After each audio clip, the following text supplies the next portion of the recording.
السلام عليكم ورحمة الله وبركاته. طبقنا لهذا اليوم مرقة سمك.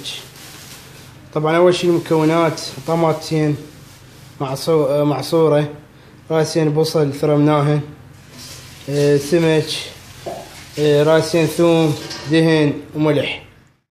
خلينا السمك على النار، قليناه طاوة ودهن وخلينا السمك على مود يتقلى.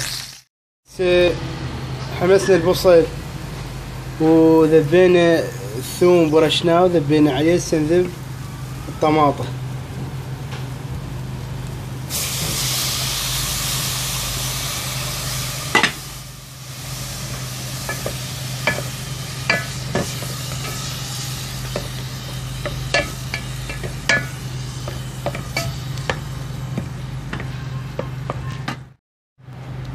هسه خليت شوية مي وملح ومعجون طماطة ملعقتين، والآن ننتظر بين حد ما يغلي ونضيف السمك عليه.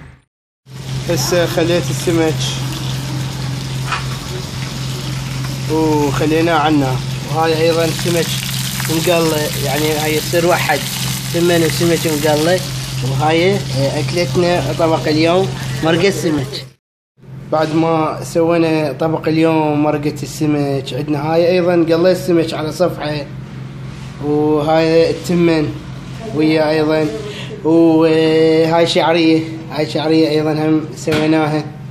ما يعرف شعرية إن شاء الله مستقبلا القادم نعلمكم طريقة عمل الشعرية.